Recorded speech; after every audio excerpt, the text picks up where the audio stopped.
오늘은 코 선형에 대해서 말씀을 드리려고 합니다.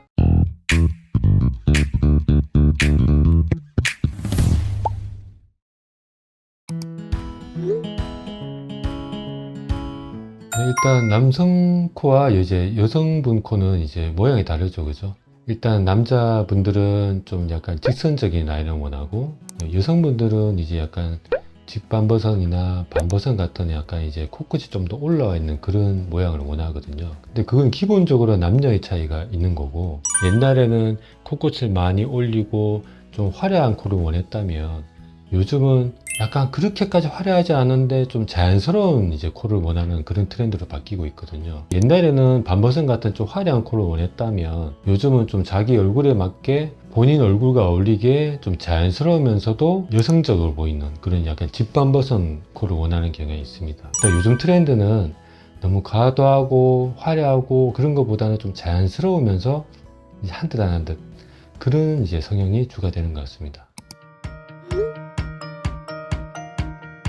코성 부작용은 뭐 흔히들 알고 계시지만 뭐 크게 염증이 있겠죠. 염증이란 거는 급성기와 만성기가 나눌 수가 있는데, 뭐 급성기는 초반에는 좀 알 수가 있어요. 그러니까 코가 막 붓고 아프고 그런 증상이 있으니 아 이게 코가 뭔가 문제가 있고 열감도 생기고 그러면 대부분 알 수가 있거든요. 만성적으로, 그러니까 최소 수술 6개월 이상 지났을 때 염증이 발생했을 때는 이제 많이 붓거나 뭔가 내가 피곤한 감을 느끼거나 뭐 다른 이제 병이라든지 뭐 자가면역 질환이나 다른 게 있었을 때 코에 뭔가 이상이 생겼다.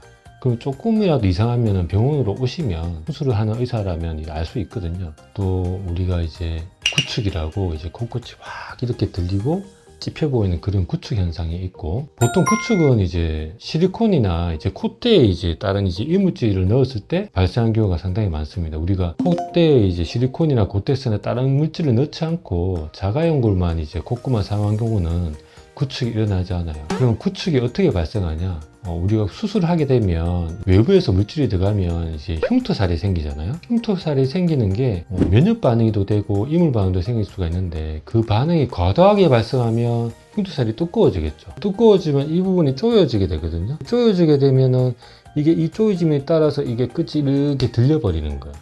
그게 구축이 되는 건데, 그 처음에는 나타나지 않죠. 처음에 나타나지 않은데 가장 처음에 나타나는 거는 콧대 쪽에 쪼이는 느낌이 들고, 나는 매일매일 거울 보니까 모르는데 주위 분들이 코끝이 자꾸 들리는 것 같아, 그런 얘기를 들으면 아 내가 구축의 초기형 증상이 아닌가, 그럴 때는 병원에 빨리 가보는 게 낫고요. 또 뭐 부작용이라도 할 수 있고 어떻게 보면 이제 자연스러운 결과물인데 이제 코끝 처짐이 있을 수가 있거든요.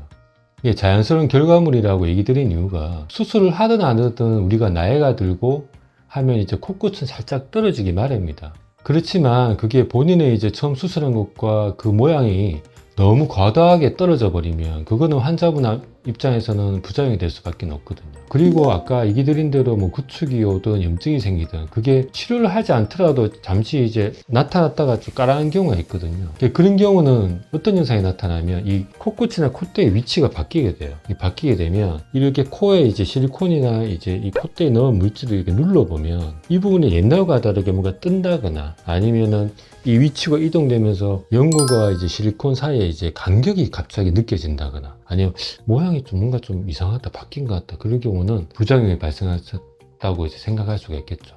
그때는 코를 이렇게 움직여보고 당겨보고 자주 만져보고 느껴봐야 돼요. 느껴봤을 때 아, 예전과 다르게 뭔가 다른 증상이 나타난다? 1차적으로는 수술했던 병원에 문의해서 진료를 받아보는 게 중요하다고 말씀드릴 수 있겠습니다.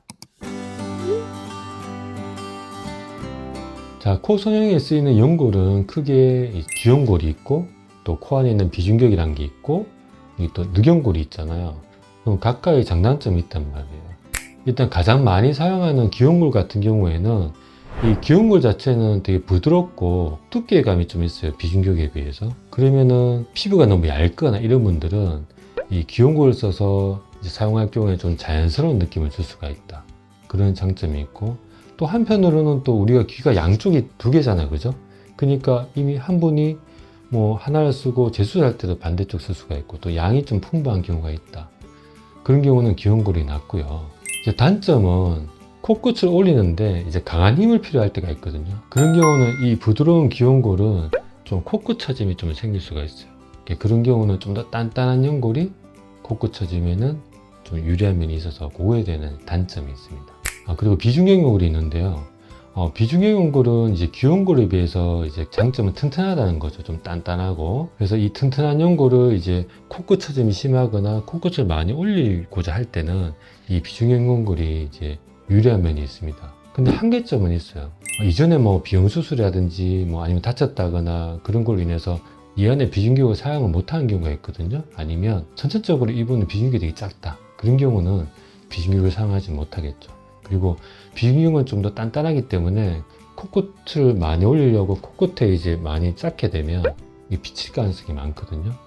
그런 경우는 좀 단점이 될 수가 있습니다. 코 성형은 기본적으로는 귀연골과 비중격 뭐 그런 걸 사용해서 수술하는 게 기본적인 코 수술이 된다. 그 정도 알고 계시면 될 것 같습니다.